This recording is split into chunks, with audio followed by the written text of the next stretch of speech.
सुते देवी प्रणमामि हरिप्रिये।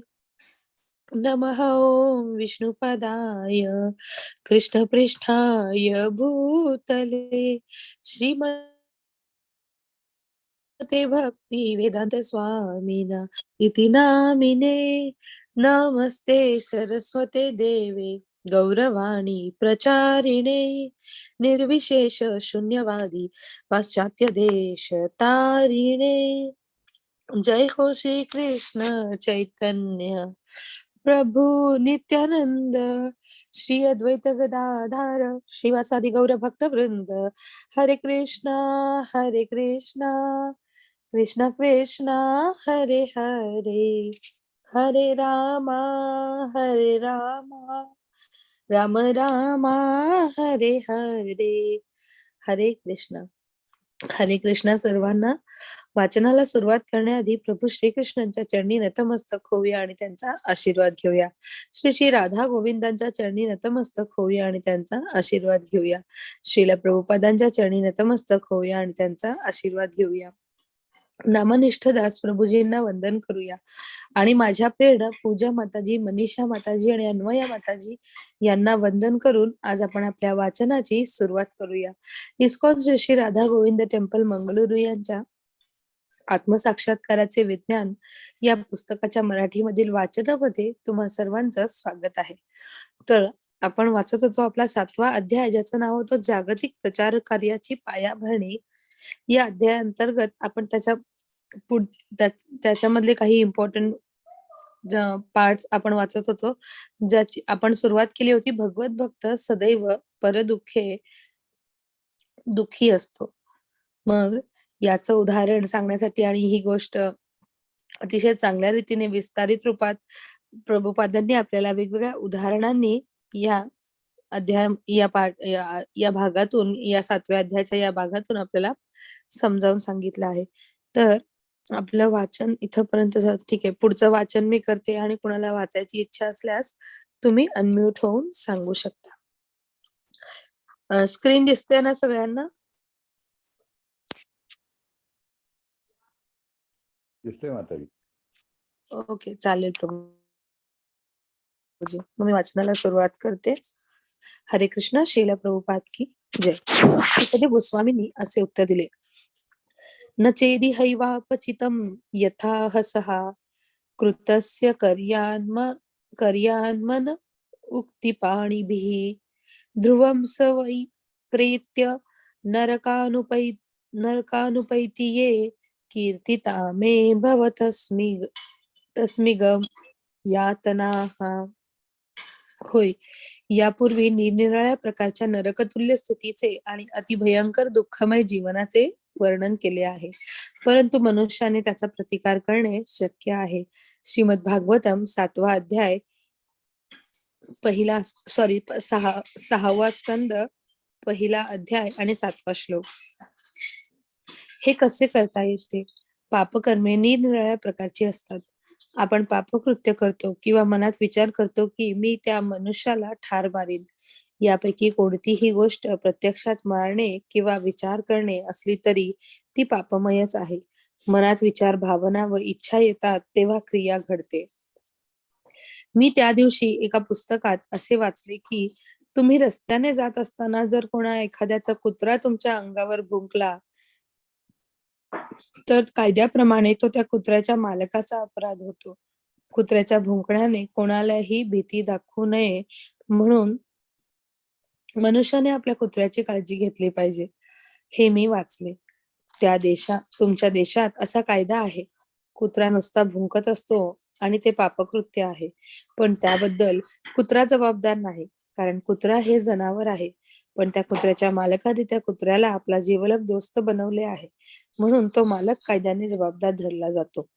जर एखादा बाहेरचा कुत्रा तुमच्या घरात शिरला तर त्याला मारता येत नाही, पण कुत्र्याच्या मालकावर मात्र खटला केला जातो.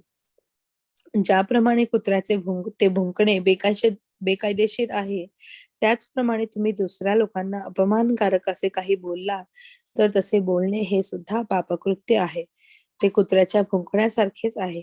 अशा रीतीने अनेक प्रकारांनी पापकृत्ये केली जातात. आपण पापकृत्याचा नुसता विचार केला किंवा एखादी पापमय गोष्ट बोललो किंवा प्रत्यक्ष पापकृत्य केले तरी या सर्व क्रिया पापकर्मे समजली जातात. ध्रुव सवयी प्रेत्य नरकानुपैती मनुष्याला अशा पापकर्मांबद्दल शिक्षा भोगावी लागते.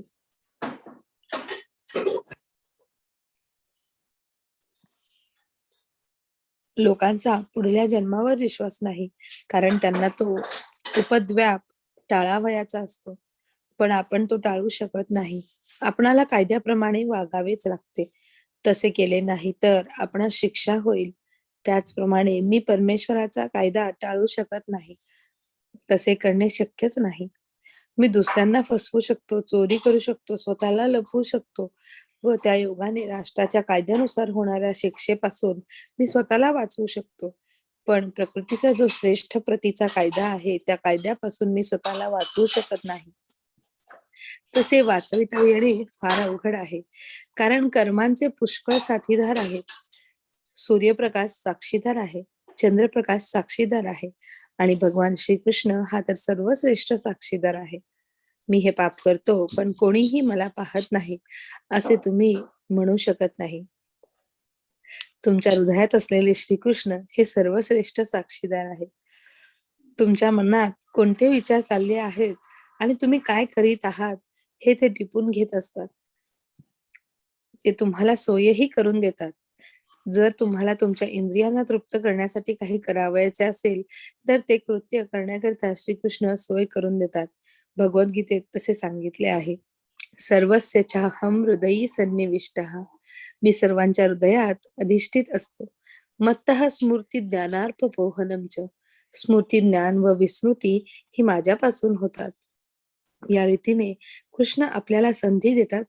तुम्हाला जर श्रीकृष्ण पाहिजे असतील तर त्यांच्या प्राप्तीची संधी ते तुम्हाला देतील, आणि जर तुम्हाला श्रीकृष्ण नको असतील तर त्यांच्याबद्दलच्या विस्मृतीची संधी ते तुम्हाला देतील. श्रीकृष्णाला विसरून किंवा परमेश्वराला विसरून जर तुम्हाला आयुष्याचा उपभोग घ्यावयाचा असेल तरी सुद्धा ते तुम्हाला अशी सर्व सोय करून देतील की ज्यामुळे तुम्ही त्यांना विसरू शकाल आणि कृष्ण भावना भवित होऊन तुम्हाला आयुष्याचा उपभोग घ्यावयाचा असेल तर कृष्ण भावनेत तुमची प्रगती करण्याची संधी श्रीकृष्ण तुम्हाला देतील. ते तुमच्या इच्छेवर आहे. तुम्हाला जर असे वाटत असेल की कृष्ण भावना रहित होऊन तुम्ही सुखी होऊ शकता तर श्रीकृष्ण त्याला हरकत घेत नाहीत. यथेच्छसी तथा कुरु. अर्जुनाला उपदेश केल्यानंतर भगवान श्रीकृष्ण एवढेच म्हणाले की आता मी तुला सर्व स्पष्ट करून सांगितले आहे. तुला जशी इच्छा असेल तसे कर. अर्जुनाने लागलीच उत्तर दिले, करिष्ये वचनम तव. तुमच्या म्हणण्याप्रमाणे मी करतो. हीच कृष्ण भावना होय. तुम्हाला जे अल्प स्वातंत्र्य आहे त्यात परमेश्वर ढवळाढवळ करीत नाही. तुम्हाला जर परमेश्वराच्या आज्ञेप्रमाणे वागावयाचे असेल तर परमेश्वर तुम्हाला सहाय्य करील. जरी तुम्ही कधी पतन पावलात तरी जर तुम्हाला कळकळ असेल की या क्षणापासून मी कृष्ण भावना भवित राहीन आणि कृष्णाच्या आज्ञा पाळीन तर तो तुम्हाला क्षमा करील आणि तुम्हाला अधिक सद्बुद्धी देईल. ही बुद्धी तुम्हाला सुचवेल. असे करू नकोस. आता तू आपले कर्तव्य कर्म करत राहा. पण जर कृष्णांना विसरण्याची तुमची इच्छा असेल तर आणि कृष्णाविना सुखी होणे तुम्हास हवे असेल तर ते तुम्हाला इतक्या अनेक संधी देतील की तुम्ही त्यांना जन्मोजन्मी विसराल. परीक्षित महाराज येथे म्हणतात, मी जर म्हणालो की परमेश्वर नाही तर परमेश्वर नाही असे होत नाही, किंवा मी माझ्या कृत्यांबद्दल जबाबदार नाही असेही होत नाही. मी जर तसे म्हणेल तर तसे म्हणणे हा नास्तिकांचा तर्क आहे. नास्तिकांना परमेश्वर नको असतो, कारण ते सदैव पापकर्मे करतात. परमेश्वर आहे असे मानले तर शिक्षा होईल या भीतीने ते गांगरून जातात. म्हणून परमेश्वराचे अस्तित्व ते नाकारतात. हीच त्याची रीत आहे. त्यांना वाटते की त्यांनी परमेश्वराचे अस्तित्व मान्य केले नाही की त्यांना शिक्षा होणार नाही आणि मग त्यांच्या इच्छेस येईल तसे ते करू शकतील. जेव्हा सशांवर मोठमोठी जनावरे हल्ला करतात, तेव्हा ते आपले डोळे मिटतात आणि मग त्यांना वाटते की आपल्याला कोणी मारणार नाही, परंतु ते कोणत्यातरी रीतीने ठार मारले जातात. त्याचप्रमाणे आपण जरी परमेश्वराचे अस्तित्व आणि परमेश्वराचा कायदा नाकारला, तरी परमेश्वर आहे आणि त्याचा कायदाही आहेच. हायकोर्टात तुम्ही जरी म्हणालात की मी सरकारच्या कायद्याची फिकीर करीत नाही, तरी तुम्हाला सरकारचा कायदा मानावाच लागेल. जर तुम्ही तो मानला नाही, तर तुम्हाला तुरुंगात घातले जाईल आणि तुम्हाला हाल भोगणे भाग पडेल. तसेच परमेश्वर नाहीच किंवा मीच परमेश्वर आहे, असे म्हणून तुम्ही मूर्खपणाने परमेश्वराचा अपराध कराल, पण तरीही तुम्ही चांगल्या वाईट अशा दोन्ही प्रकारच्या सर्व कर्मांबद्दल जबाबदार आहात. चांगली आणि वाईट अशी 2 प्रकारची कर्मे असतात. जर तुम्ही चांगले वागाल आणि पुण्यकृत्ये कराल, तर तुम्हाला चांगल्या भाग्याची प्राप्ती होईल आणि जर तुम्ही पापकृत्ये कराल, तर तुम्हाला दुःख भोगावे लागेल. म्हणून शुकदेव गोस्वामी म्हणतात, "तस्मात् पुरैवा वाश्विह पापनिष्कृतौ यतेन मृत्योरवि यतेन मृत्योरवि अपद्यता आत्मना." दोषस्य दृष्ट्वा गुरुलाघवं यथा भीषकचिकित्सेत रुजां निदानवीत. श्रीमद भागवतम 6वा स्कंद, पहिला अध्याय, 8वा श्लोक. निरनिराळ्या प्रकारची प्रायश्चित्ते असतात. जर तुम्ही काही पापकृत्य केले आणि इतर कशाने तरी त्याची प्रतिक्रिया केली, तर ते प्रायश्चित्त होय. ख्रिश्चनांच्या बायबलात याची उदाहरणे आहेत. शुकदेव गोस्वामी म्हणतात, तुम्हाला समजले पाहिजे की तुम्ही जबाबदार आहात आणि पापमय जीवनाच्या गांभीर्यानुसार, शास्त्रातील वर्णनानुसार तुम्हाला काही प्रकारचे प्रायश्चित्त घेतले पाहिजे.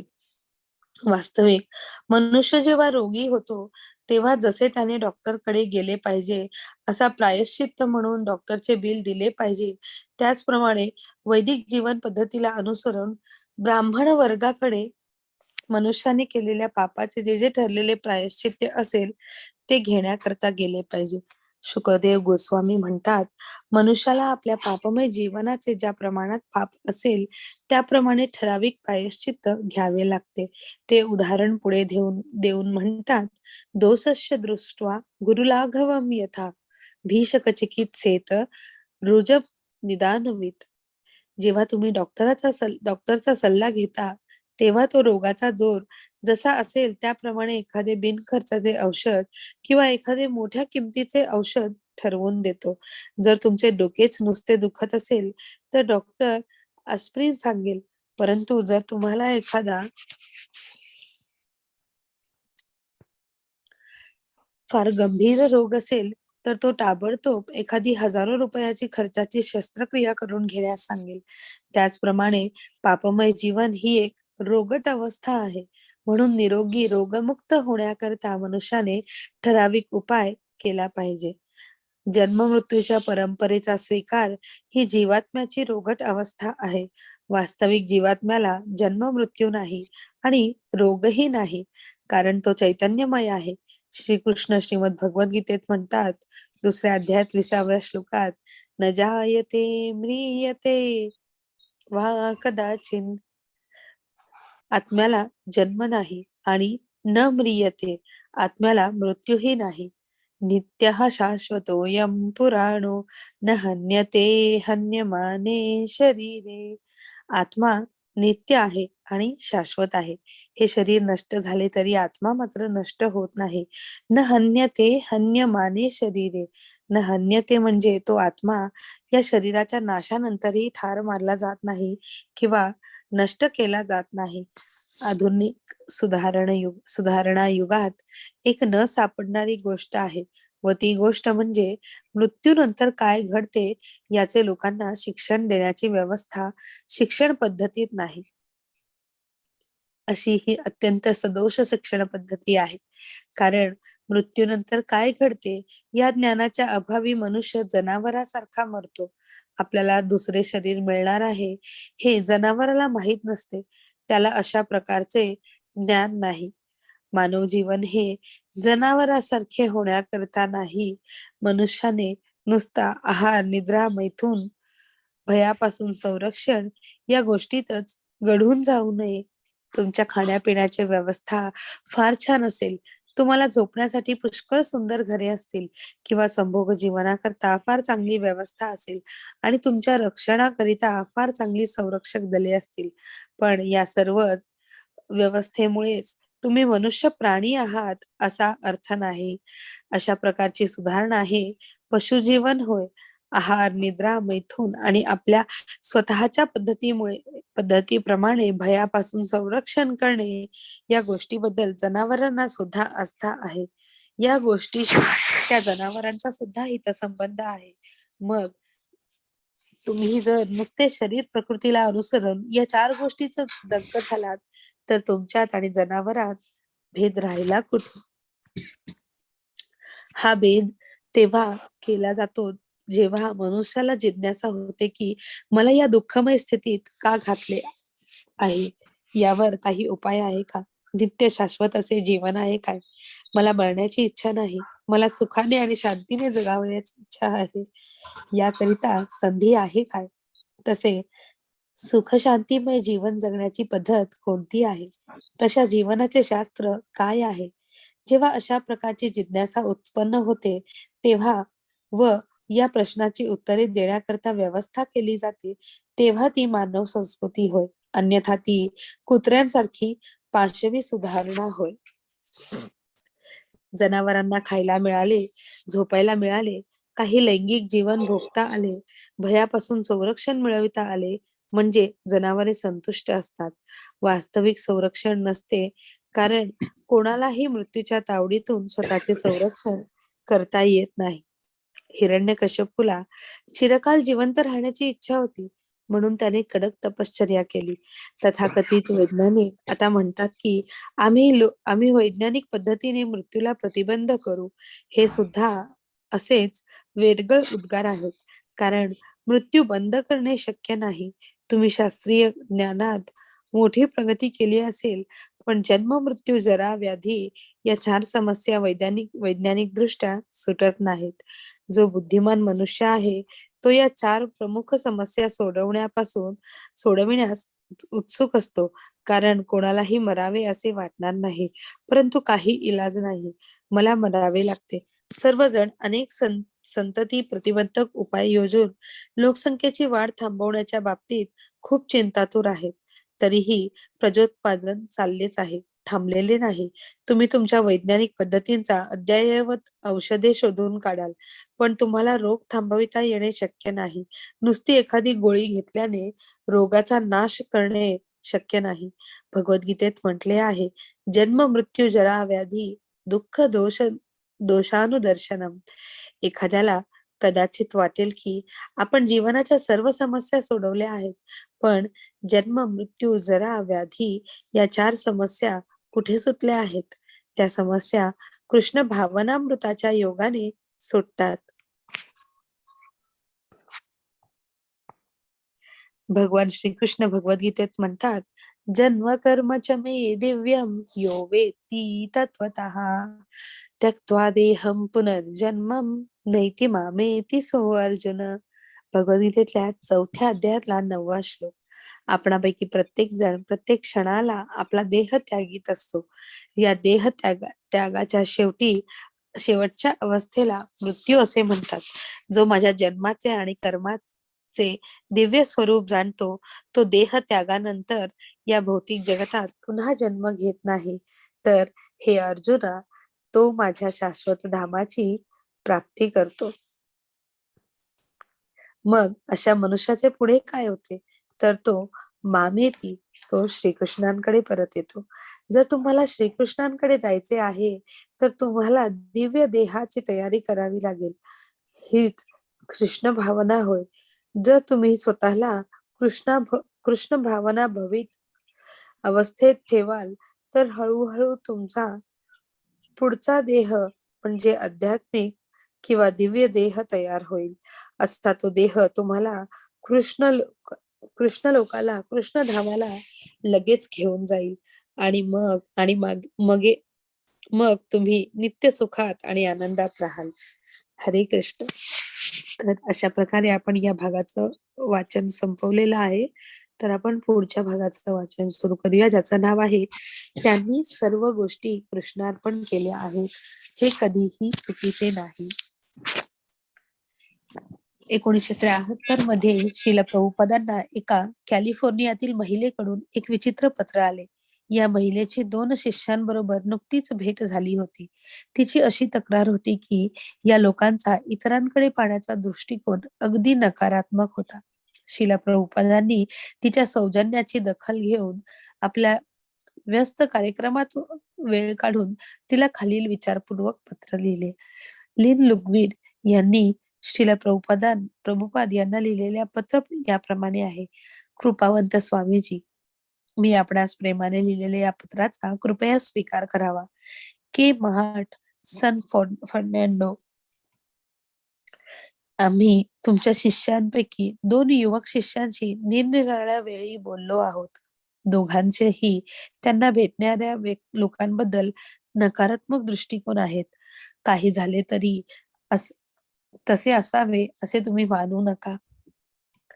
ही मुले परमेश्वराचे प्रतिनिधित्व करतात. हे प्रतिनिधित्व अंतरंगातून येते. त्याची भावना ही किंवा दृष्टी ही दयामय असली पाहिजे. आम्हाला हे समजते. म्हणून परमेश्वराच्या अशा लहान लेकरांना हाताशी धरून त्यांना या लोकांमध्ये आणून ठेवा. असे झाले नाही तर तुमचा हेतू सिद्धीस जाणार नाही. प्रेम हे असतेच, ते जसेच्या तसे राहावे. प्रेम तरी करावे किंवा अन्यथा काहीच करू नये. माझ्या प्रार्थना तुमच्याबद्दल आहेत आणि तुमच्याही प्रार्थना माझ्याबद्दल असोत. ईश्वरनिष्ठ अशा मला तुमचे आशीर्वाद असोत. आपला लिन लुग्विड. श्रील प्रभुपाद यांनी वरील पत्राला जे उत्तर लिहिले ते असे.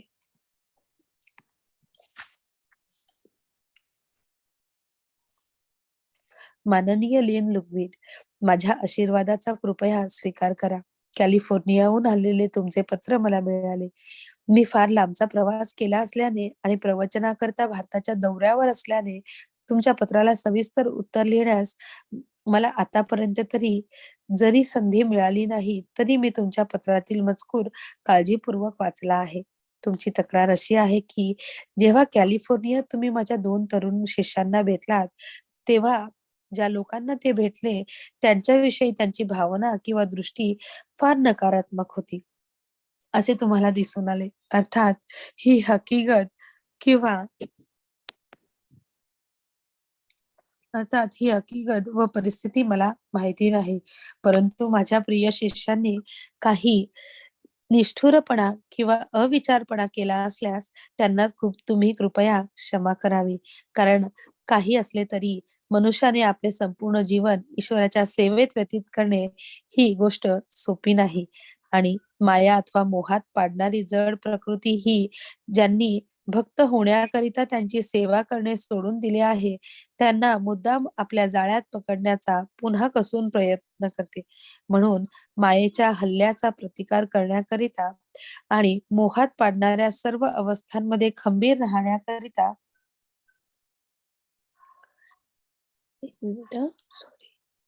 भक्ती युगाच्या प्रारंभीच्या स्थितीत तरुण आणि अनुभवी असणारे भक्त असे साचतात की जे पदार्थ किंवा जे लोक त्यांच्या कोमल भक्तिलतांना अपायकारक असण्याची किंवा भेडसावण्याची शक्यता आहे, त्यांच्या विरुद्ध मनोवृत्तीचा अंगीकार करतात.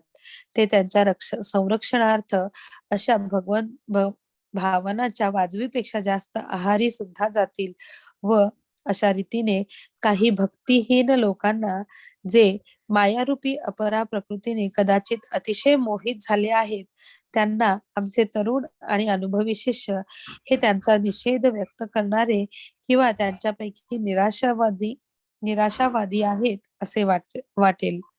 परंतु वस्तुस्थिती अशी आहे की प्राकृत जगच दुःखमय व निषेध व्यक्त करण्याची जागा आहे. तसेच ते प्रत्येक पावलागणिक संकटमय आहे. ते दुःखालयम शाश्वतम, जन्म मृत्यू जरा व्याधी यांनी युक्त असे अशाश्वत ठिकाण व केवळ कष्ट आणि दुःख यांचे घर आहे. या गोष्टी जशा आहेत तशा समजून घेण्याच्या स्थितीत येणे सामान्य लोकांना फारसे जमत नाही. म्हणून जे लोक त्या स्थितीत येतात त्यांचे महात्मे असे वर्णन केले आहे.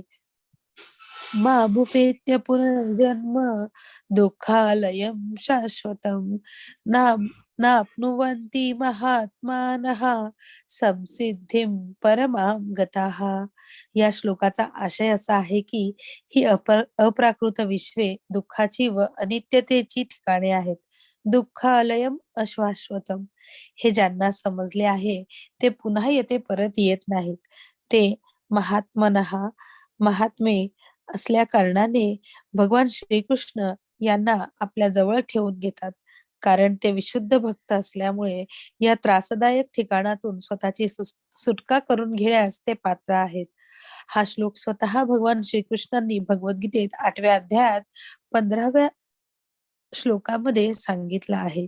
श्रीकृष्ण वाचून अंतिम अधिकारी पुरुष कोण आहे, हा मुद्दा मुद्दा आहे की आध्यात्मिक जीवनात प्रगती करण्यासाठी मनुष्याने श्रीकृष्णांची सेवा करण्यास्तव आणि त्यांना प्रसन्न करण्यास्तव या प्राकृत जगतातील प्रत्येक पदार्थाचा जर उपयोग केला नाही तर त्याला या प्राकृत जगताकडे निराशामय दृष्टीनेच पाहावे लागेल.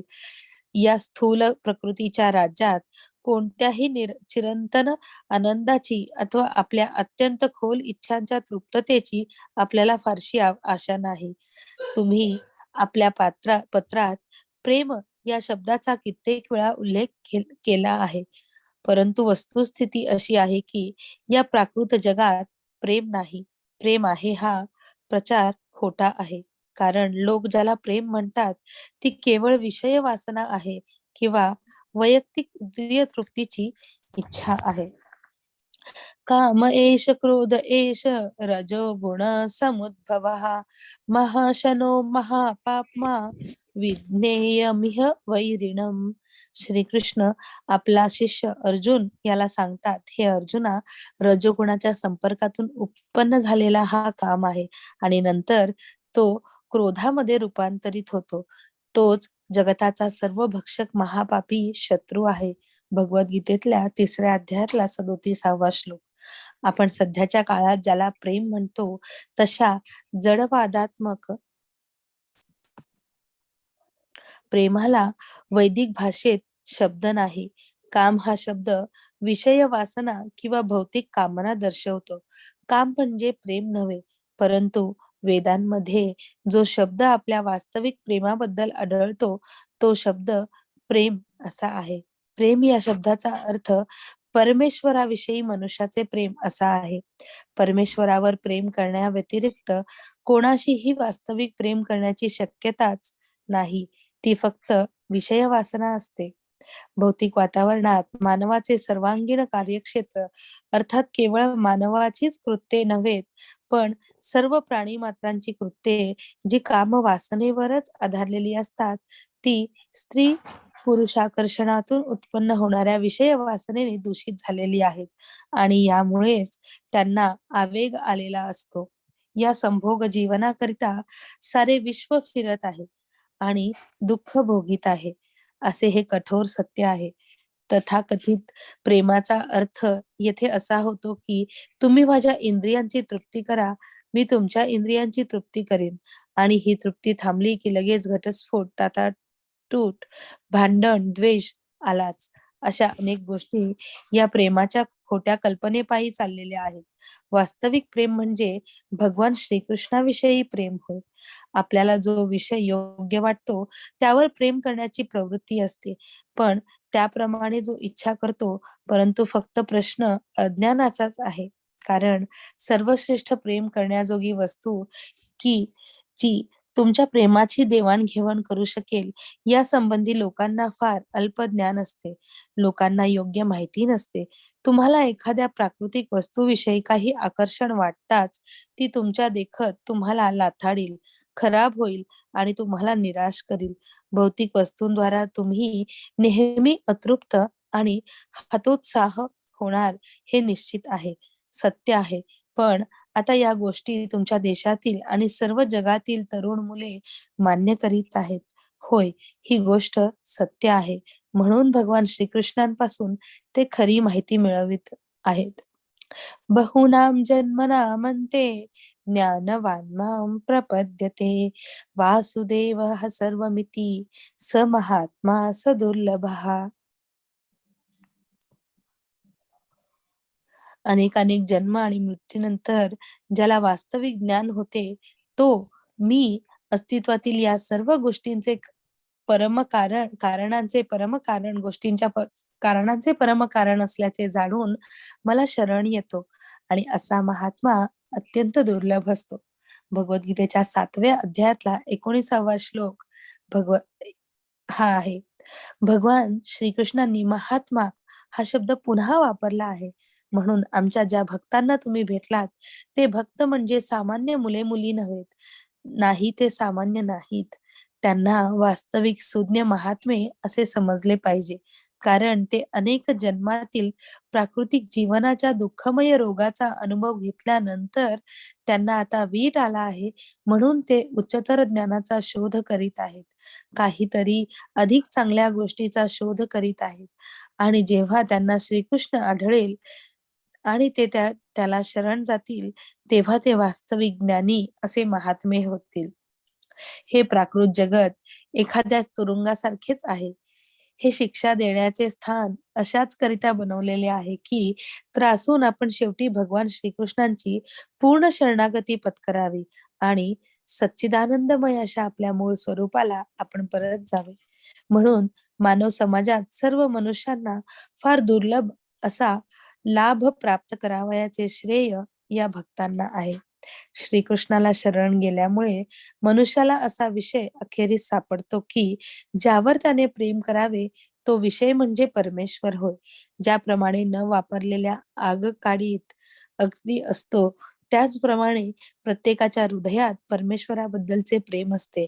परमेश्वरावरील सुप्त प्रेमाचा मनुष्याने जर कसेही करून विकास केला तर आणि कृष्ण हा त्याचा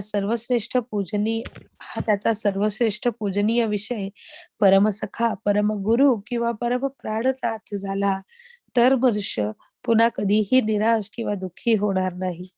दुसऱ्या शब्दात म्हणजे त्याची प्रेम प्रवृत्ती योग्य ठिकाणी असल्या कारणाने तो कधीही पुन्हा निराश किंवा दुःखी होत नाही. मच्चिता मद्गत प्राणा बोधयन्तः परस्परं कथयन्तश्च मां नित्यं तुष्यन्ति च रमन्ति च. माझ्या शुद्ध भक्तांचे चित्त माझ्यामध्येच वास करीत असते. त्यांचे जीवन माझ्या सेवेमध्ये समर्पित असते आणि एकमेकांमध्ये माझ्याबद्दल चर्चा करण्यापासून आणि बोधन करण्यापासून त्यांना अत्याधिक संतोष आणि आनंद प्राप्त होतो. भगवद्गीतेतल्या 10व्या अध्यायातला 9वा श्लोक. प्रगत झालेला भक्त हा सर्वांचा मित्र असतो. योगमुक्त विशुद्धात्मा, श्रीकृष्णाच्या प्रेममय भक्ती योगात रममाण झालेल्या विशुद्धात्मा हा सर्व भूतात्मा म्हणजे सर्वांना प्रिय असतो आणि त्याला सर्वजण प्रिय असतात. दुसऱ्या एका ठिकाणी श्रीकृष्ण म्हणतात की यो मद्भक्त समे प्रिय, जो माझा भक्त आहे तो मला फार प्रिय आहे.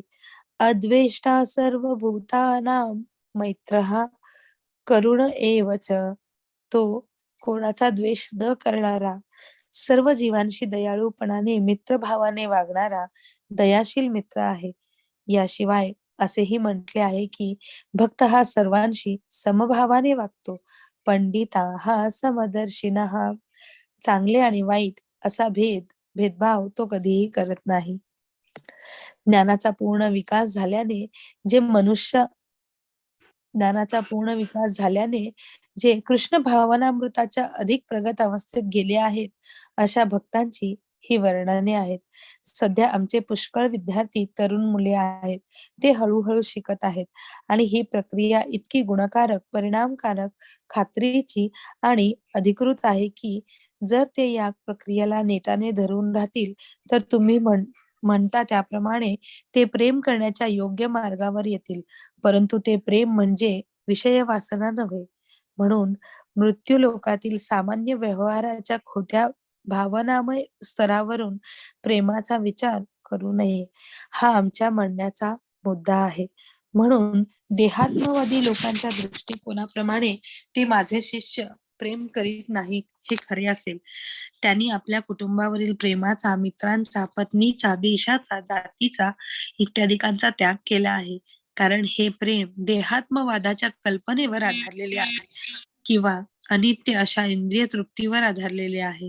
ते मायेच्या प्रेमातून किंवा विषय वासनेतून थोडेसे अलग झाले आहेत आणि त्यांना कृष्ण प्रेम अथवा अविनाशी असे पूर्णपणे फलदायी प्रेम पाहिजे आहे. म्हणून परंतु त्यांचा अजून त्या अवस्थेपर्यंत विकास झालेला नाही एवढेच.